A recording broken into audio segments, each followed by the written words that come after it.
The very first initial ultrasound that we did, they picked up that Maya had a heart condition. She had 2 holes in the heart, a really narrow valve. Her heart it's like it's leaning. When they had warned us in the hospital when she was born, they said there's something called TET spells that she'll have. It causes her to turn blue.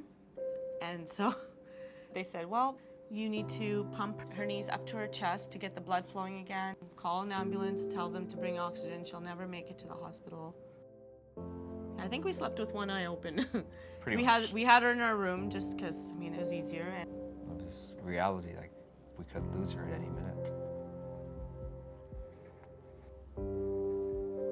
She's always just so small, and she was actually diagnosed with a genetic condition, Cornelia-de-Lange syndrome. So with that, she had a cleft palate, difficulties feeding. She'd burp and everything would just come right back out. And the heart condition also fell under that.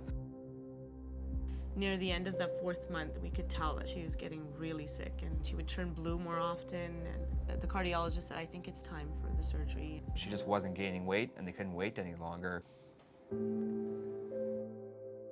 I remember going in thinking, okay, wow, she's still just this looked like a little doll with this all covered up. And so she's kind of coming out of sedation. She looked at me. She looked up, I held her hand, and all of a sudden she clenched my finger like this, and she flatlined.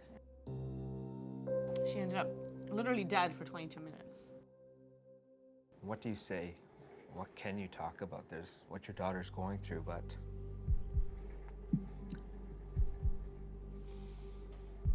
yeah, when Dr. Gandhi came in and he sat down, he took my hand and he said, okay, that was a close call. And I was just like, her brain had lost oxygen for 22 minutes and they had to put her in a drug-induced coma just to help her heal because the chest cavity was left open for 7 days.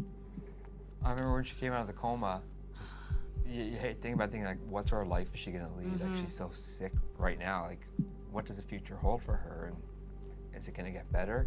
Is it gonna get worse? She's always been a little bit behind.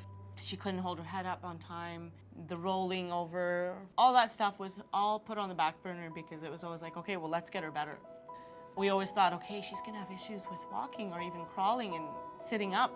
Each of those milestones, whenever they happened, it was just like, oh my goodness, it's a miracle because we never thought that she would be able to get this far. We see her now and she's great. Oh my goodness. Back just then, a huge difference. I didn't imagine that it could be like this. She's a 5-year-old who's running, jumping, and I can't keep up with her. No. She's fierce, she's determined. That's what makes her who she is and made her such a fighter to get through this. You hate to have to be here at BC Children's Hospital, but at the same time, you know you're at the best place to get your kids better. I thank God that we live where we do live, that it's not a problem, that everyone that needs help gets the help. And without the donors, this wouldn't be possible. Exactly. It's such a worthwhile cause. So important.